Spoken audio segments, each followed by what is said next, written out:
রহিম। ছাত্রছাত্রী, আজকে তোমাদের অ্যাডভান্স অ্যাকাউন্টিং অন এর অ্যাকাউন্টিং ফর লিজ অধ্যায়ের একটি অঙ্ক করাবো। তো এই অঙ্কটা তোমরা ভালো করে অনুশীলন করার চেষ্টা করবে।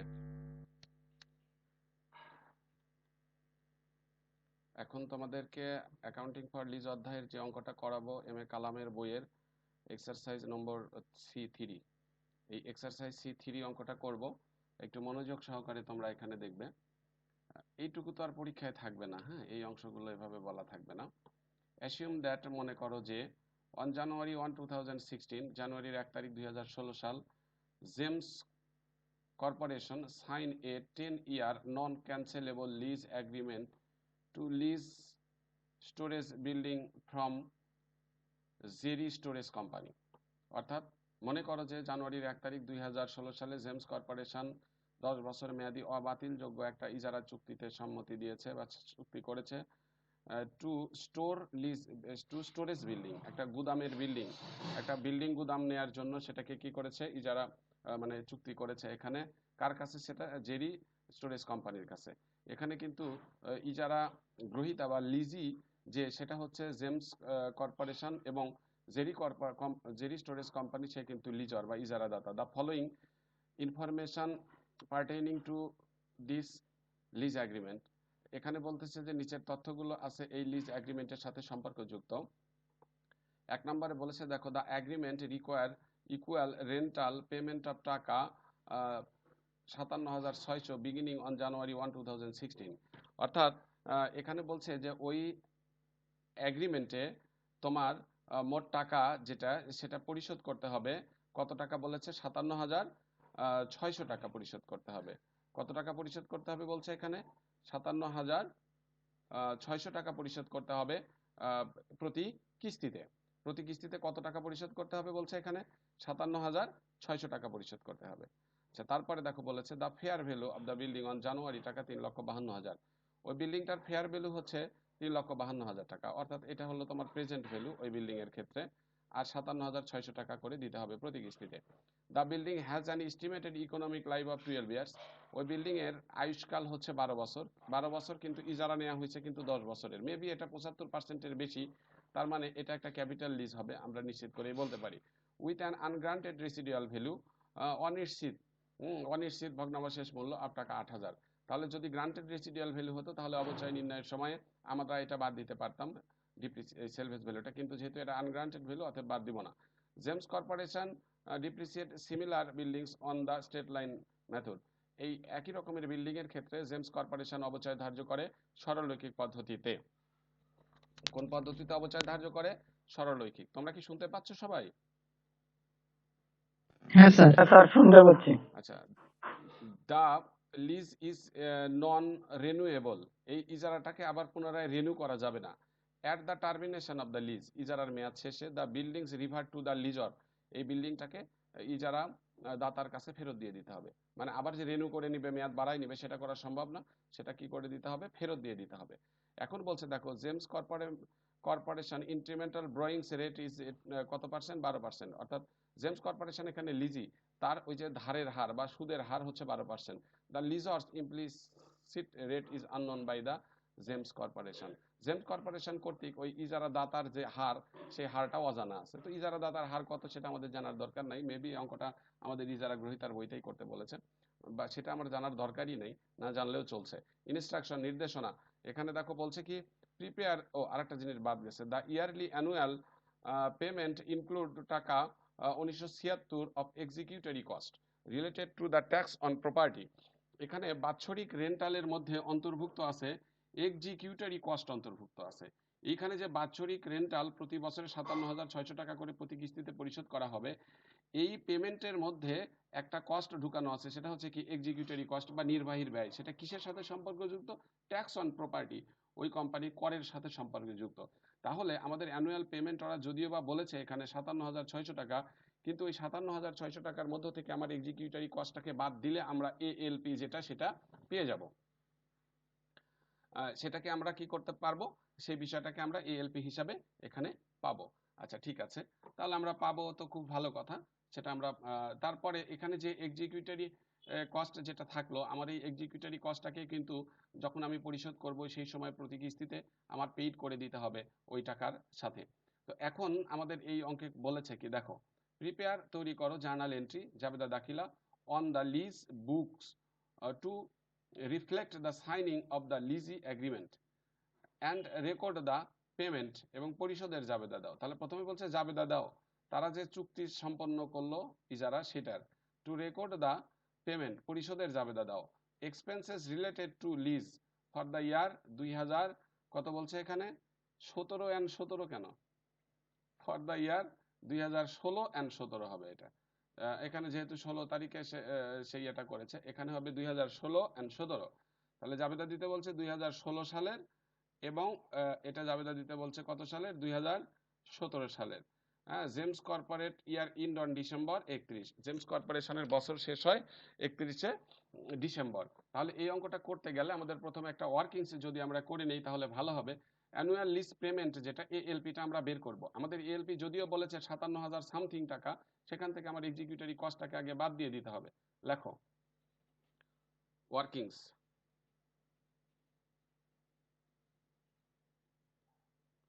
নাম্বার 1,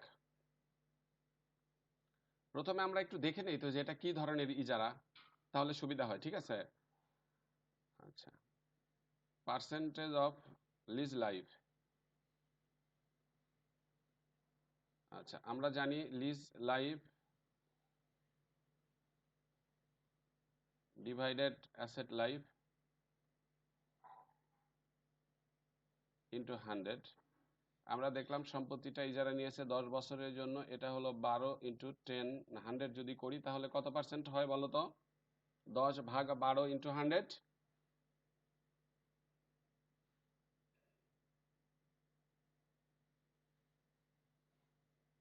83 দশমিক সামথিং।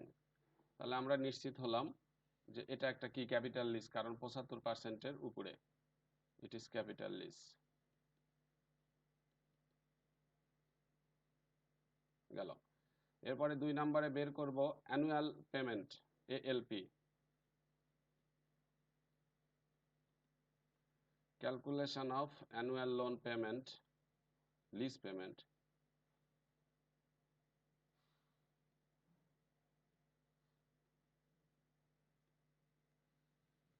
অর্থাৎ এএলপি আমরা বের করব। দেখো এএলপির সমান আমরা কি বের করতে পারি, ইয়ারলি পেমেন্ট থেকে বাদ দিয়ে দিব হচ্ছে executory cost, yearly payment minus executory cost.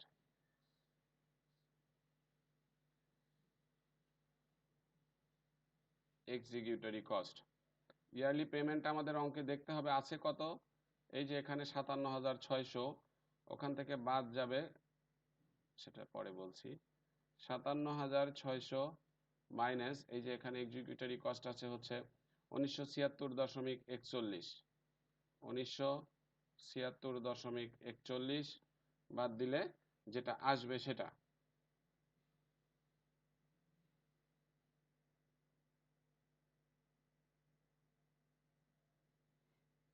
বাদ দিলে আসছে টাকা 55,623.59। এটা আসলো। আমার পিভিটা অঙ্কে কিন্তু দেয়া আছে, দেখো এই যে এখানে বলেই দিছে ফেয়ার ভ্যালু 3,52,000। তারপরে আমরা ইচ্ছা করলে ফেয়ার ভ্যালুটা বের করে দেখতে পারি যে ফেয়ার ভ্যালুটা কত হবে, মানে পিভিটা কত হবে। ক্যালকুলেশন অফ, স্যার হয়নি, একটু উপরে তুলেন।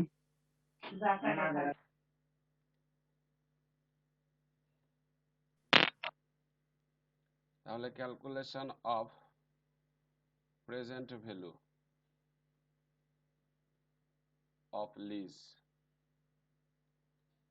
তো আমরা সূত্র জানি পিভি সমান ALP into 1 minus 1 divided 1 plus R to the power N divided আর।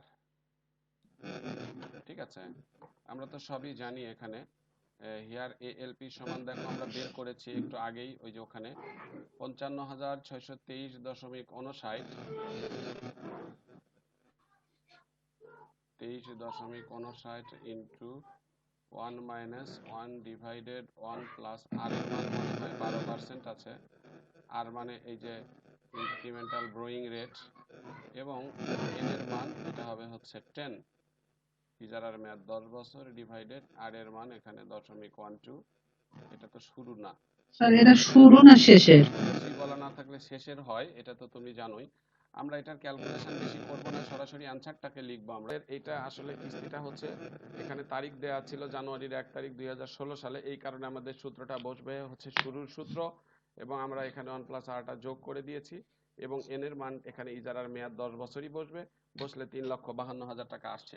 এরপরে আমাদের যেটা করতে বলেছে আসলে অঙ্কটায়, সেটা হচ্ছে একটা জাবেদা করতে হবে। তো জাবেদার ছক আমরা করে ফেলবো এখন সবাই, জাবেদার ছকটা তোমরা করতে থাকো। তো দেখো আমরা এখানে জাবেদার ছকটাকে সম্পন্ন করেছি, এখানে লিখেছি James corporation lessee, journal entries, date, particulars, PR, debit টাকা এবং ক্রেডিট টাকা, এটা লিখে ফেলেছি। আমাদের এখানে ইজারাকৃত সম্পত্তিটা কেনা হয়েছে 2016 সাল জানুয়ারির 1 তারিখে। তো ঠিক আছে, আমরা এটার এখন জাবেদা দিব। লেখো 2016 জানুয়ারি 1।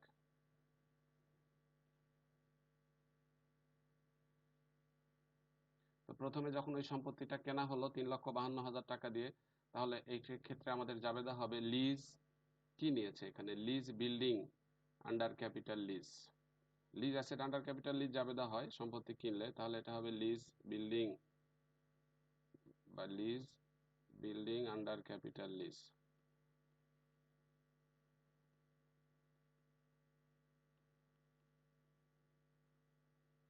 $3,52,000। তারপরে লিখবা হচ্ছে লিজ লায়াবিলিটি ক্রেডিট।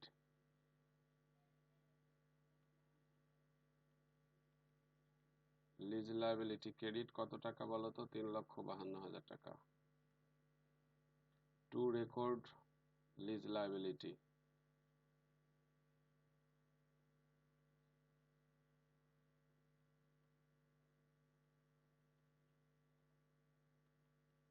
আচ্ছা, টু রেকর্ড লিজ লায়াবিলিটি, আমরা এটা জাবেদা দিয়ে দিলাম। এখানে একটা বিষয়, প্রতি কিস্তিটা দিচ্ছে কখন? জানুয়ারির 1 তারিখে, তাই না? প্রতি বছরের শুরুতে, অর্থাৎ জানুয়ারির 1 তারিখে কিস্তি দিচ্ছে। এই যে এখানে প্রথম কিস্তি দিবে জানুয়ারির 1 তারিখে। কত টাকা দিবে সে? মোট 57,600 টাকা।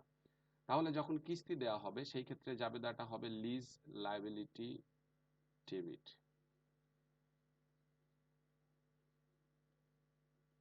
এখানে শোনো, এই লিজ লায়াবিলিটির টাকাটা কত হবে দেখো, আমি ওই 57,000 সামথিং টাকাকে কিন্তু আলাদা করে ফেলেছি। এই যে লিজ লায়াবিলিটির টাকা হবে 55,623.59, এটা আমরা এখানে লিখব 55,623.59।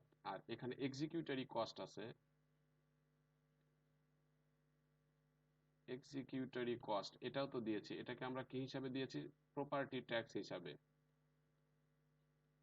তাই আমরা এটাকে লিখব প্রপার্টি ট্যাক্স। কত টাকা বলো তো আছে ওখানে? ওই ট্যাক্সটা দিয়েছি এই যে 1976.41 টাকা।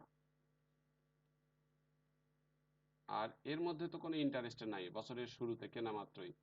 আর এটার জন্য ক্যাশ ক্রেডিট হবে। আমরা জানতাম lease liability debit cash credit, কিন্তু এখানে যেহেতু এক্সিকিউটরি কস্ট আছে তাই এক্সিকিউটরি কস্টটা আসবে। কত টাকা হবে? এই দুটার যোগফল হবে 57,600 টাকা। চলে আসলো। আমরা এখানে ব্যাখ্যায় লিখব যে lease liability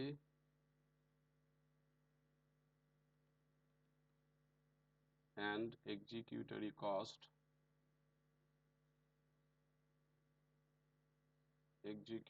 cost paid in cash.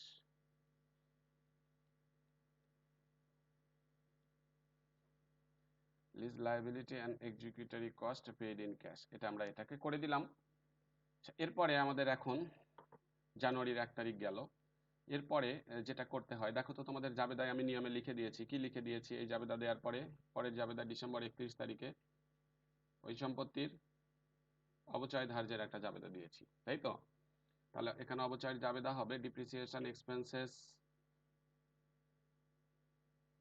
কি অবচয়ের জাবেদা কি বলো তো? Depreciation expenses debit accumulated. Accumulated depreciation depreciation. Expenses capital lease debit না? হ্যাঁ, capital lease debit accumulated depreciation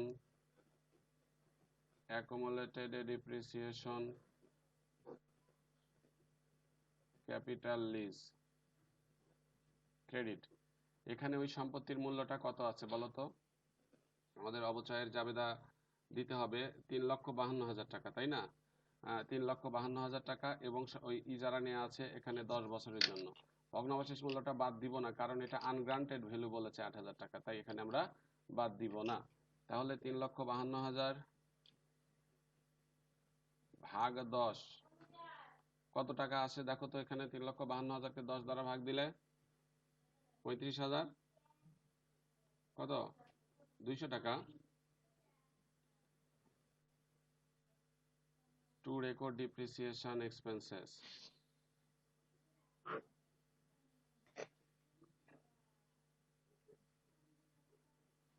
two record depreciation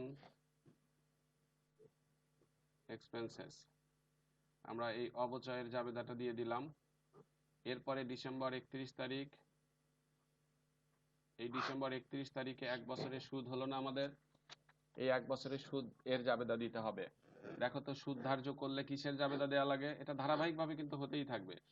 সুদের জাবেদাটা কি? Interest expense debit, interest expense payable, credit. Interest expenses debit,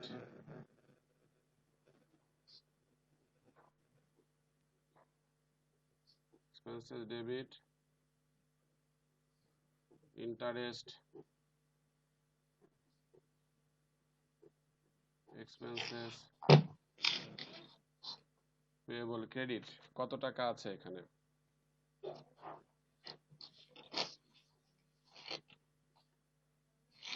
এটা আমাদের ইন্টারেস্ট এক্সপেন্স ডেবিট।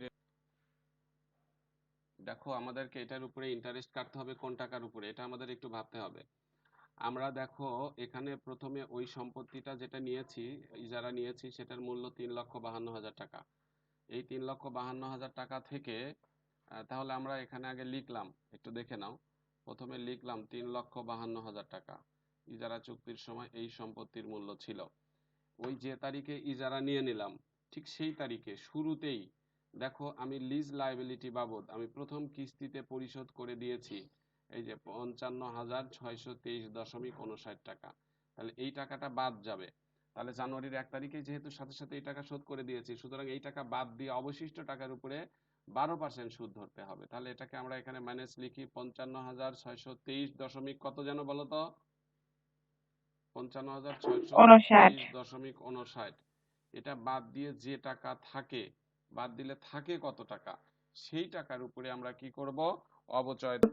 তাহলে আমরা যখন 12% কাটবো, 12% কাটার পরে এখানে আসবে হচ্ছে 35,500। কথা বলো না তো। দশমিকটাকে অ্যাভয়েড করলাম। 35,565, 35,565 টাকা আসলো। তাহলে এখানে লিখবো interest expenses adjusted. Interest expenses, গল্প করতে নিষেধ করো। ইন্টারেস্ট এক্সপেন্সেস অ্যাডজাস্টেড, তাই না? আমরা ইন্টারেস্ট এক্সপেন্সেস অ্যাডজাস্টেড জাবেদা দিয়ে দিলাম 31শে ডিসেম্বরে। আমরা দেখো প্রথম বছর মানে 2016 সালের যা কিছু জাবেদা দেয়া লাগে আমরা সকল জাবেদাগুলোই এখানে কি করে দিয়েছি?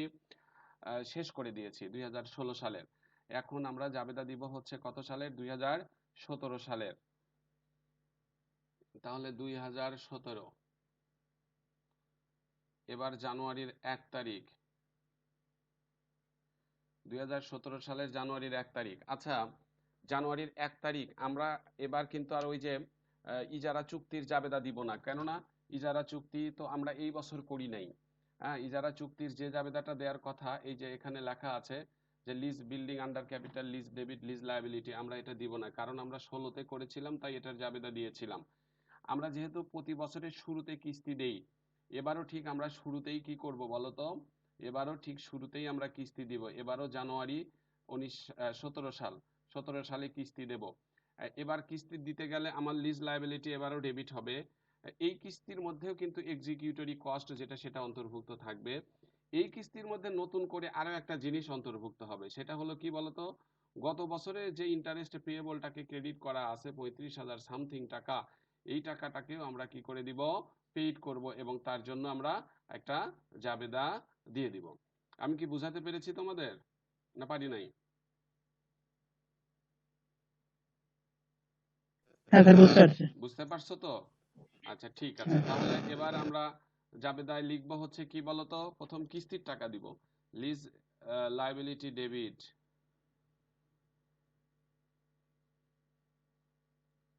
লিজ লায়াবিলিটি ডেবিট, পরে বসাচ্ছি টাকাটা, তারপরে দিব executory, executory cost debit. Executory cost যেন কত টাকা আমরা বের করেছি, এই যে 1976.41, এই যে 1976.41, তারপরে এই যে ইন্টারেস্ট পেয়েবল 35,535, এটাও তো পরিশোধ করবো এই কিস্তির মধ্যে। Interest payable 35,565। এবার যেটা হবে, কিস্তির পরিমাণ আমাদের কত আছে, প্রতি কিস্তি যাচ্ছে 57,600 টাকা, তাই না? তো এই যে 57,600 টাকা থেকে বাদ দিব 1976.41 মাইনাস 35,565, এটা বাদ দিলে যা আসে এখানে সেটা বসবে। আমাদের বাদ দিলে কত আসে সেটা এখানে বসানোর ব্যবস্থা করতে হবে। এখন বিয়োগফলটা হবে 20,058, তাই না? 20,058, আর একটা শূন্য হবে, 20,058.59, এইটা আসলে হলো এটার কিস্তি। তাহলে আমরা এখানে এবারও কি করলাম, কিস্তি পরিশোধ করে দিলাম। তাহলে এখানে লিখি কি, lease liability, sir cash credit করেন। ও ক্যাশ ক্রেডিট, সরি, হ্যাঁ ক্যাশ ক্রেডিট 57,600 টাকা, এটা লিখে ফেলো তোমরা 57,600। ব্যাখ্যা হবে installment of lease liability paid in cash, installment of lease liability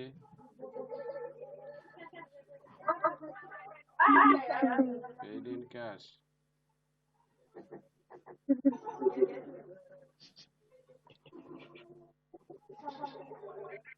instalment of lease liability paid in cash, এটা হয়ে গেল। আশা করি এটা নিয়ে তোমাদের আর কোনো সমস্যা নেই। এখন দেখো আমাদের জানুয়ারির 1 তারিখ চলে গেল, তো এবার তো জানুয়ারির ডিসেম্বর 31 তারিখ, এই বছরেও তো এই সম্পত্তিটার অবচয়ের জাবেদা দিতে হবে। তাহলে ওই যে ডিপ্রিসিয়েশন এক্সপেন্সেস, কি লিখবো আমরা, অবচয়ের জাবেদা কি, depreciation expenses capital lease debit. এখানে ক্যাপিটাল লিজ বলতে লিজ বিল্ডিং দিলে ভালো হয়,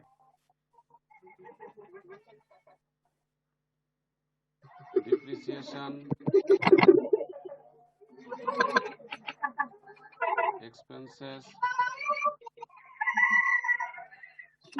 ডেবিট accumulated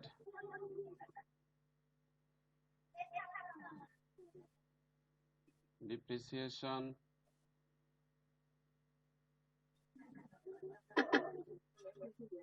দিয়ে ক্যাপিটাল লিজ, তাই না? বা ক্যাপিটাল লিজ বা বলতে কি লিজ বিল্ডিং, যেটা সেটা দিলেও হয়, লিজ বিল্ডিং।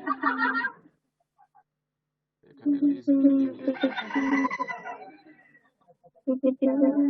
আগেরটাতেও তাই করে দিবা। হ্যাঁ, এখানে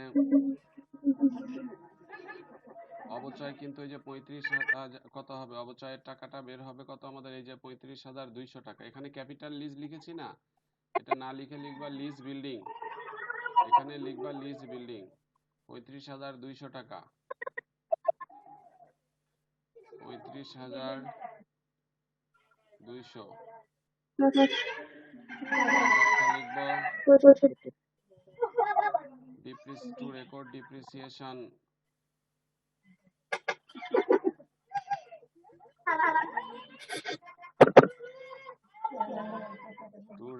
depreciation on lease building.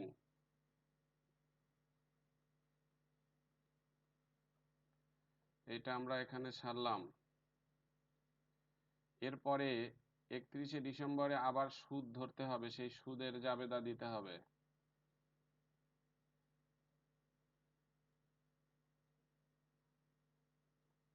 December 31, সুদের জাবেদা ইন্টারেস্ট এক্সপেন্সেস ডেবিট,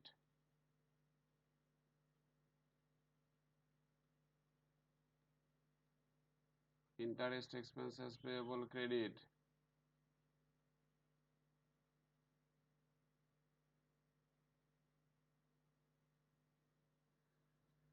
একটু খেয়াল করো, আমাদের দেখো এই যে ওই বছরে ডিসেম্বর 31 তারিখে প্রথম কিস্তি দেওয়ার পর 55,623 টাকা দেওয়ার পর আমার কিন্তু টাকা ছিল এখানে 2,96,000 কত টাকা ছিল, এই যে গোল দিচ্ছি 2,96,376.41।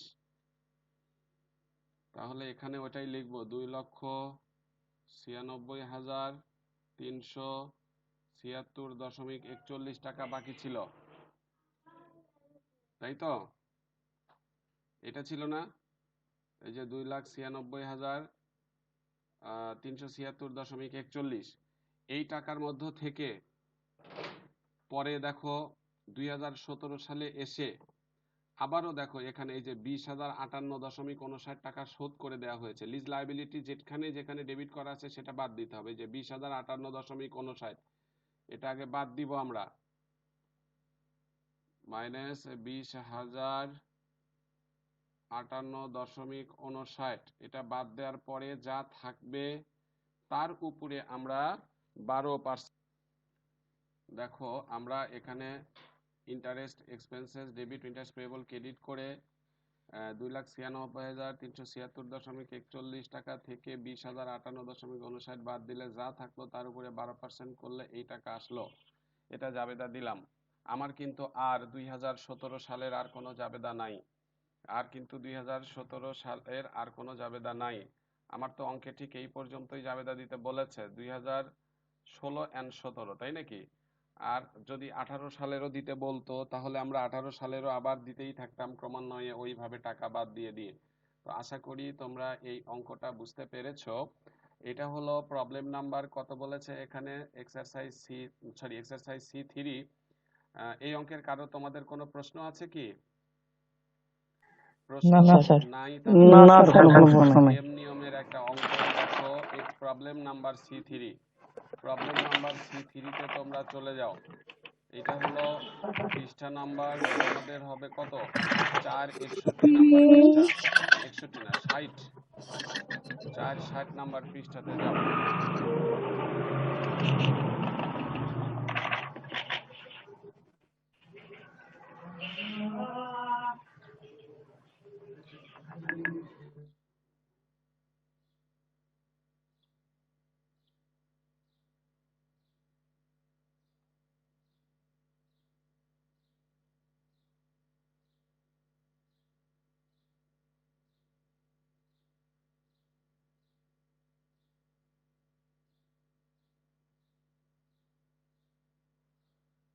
এখন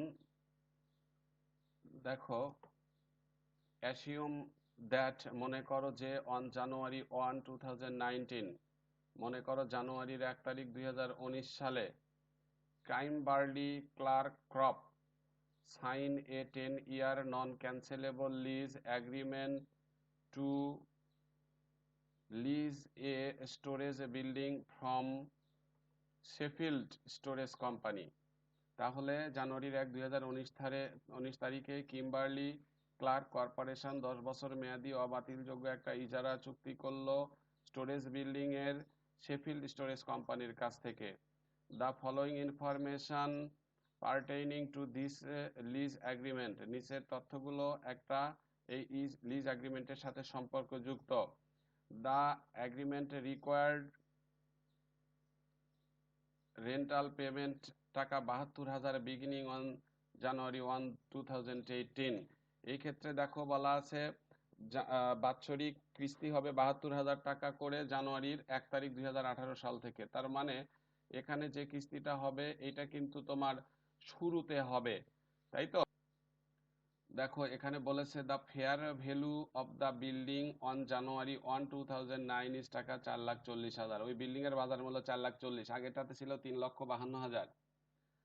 তারপরে the building has an economic life of 12 years, building এর আয়ুষ্কাল 10 বছর অর্থনৈতিক, কিন্তু ইজারা নিয়েছে 12 বছর, ইজারা নিয়েছে 10 বছরের জন্য। With an আনগ্রান্টেড residual value of টাকা 10,000, এখানে ভগ্নাবশেষ মূল্য অনিশ্চিত, তাহলে ভগ্নাবশেষ মূল্য যেটা দেয়া আছে এই রেসিডুয়াল ভ্যালুটা ডিপ্রিসিয়েশন বের করার সময় আসবে না। Kimberly Clark depreciate similar building on the straight line method, Kimberly একই ধরনের বিল্ডিং এ সরলরৈখিক পদ্ধতিতে অবচয় ধার্য করে। দ্য লিজ ইজ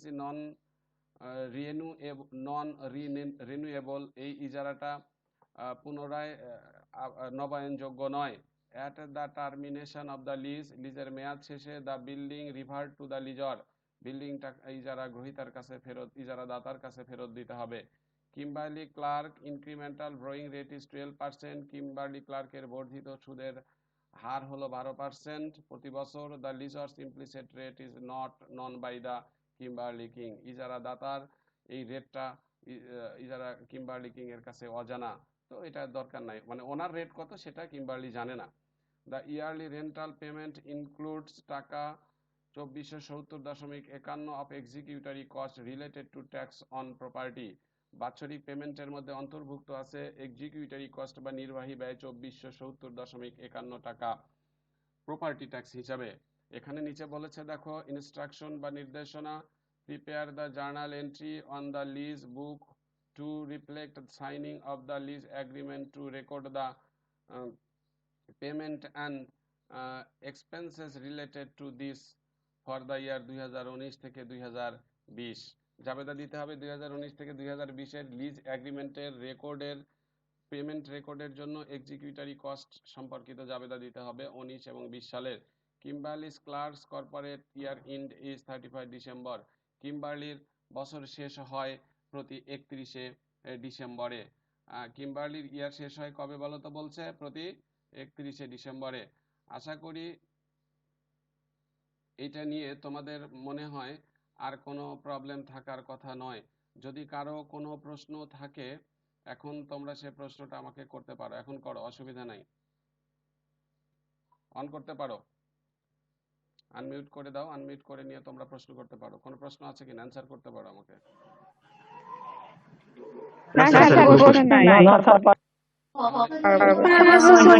হ্যাঁ, সুন্দরভাবে তোমরা আজকে শেষ করে দিচ্ছি এটার ক্লাস। আবার আগামী পরশু দিনে ইনশাল্লাহ এটা নিয়ে দেখা হবে তোমাদের সাথে, নাকি? হ্যাঁ, পরশু দেখা হবে, পরশু দিনের ক্লাসে দেখা হবে।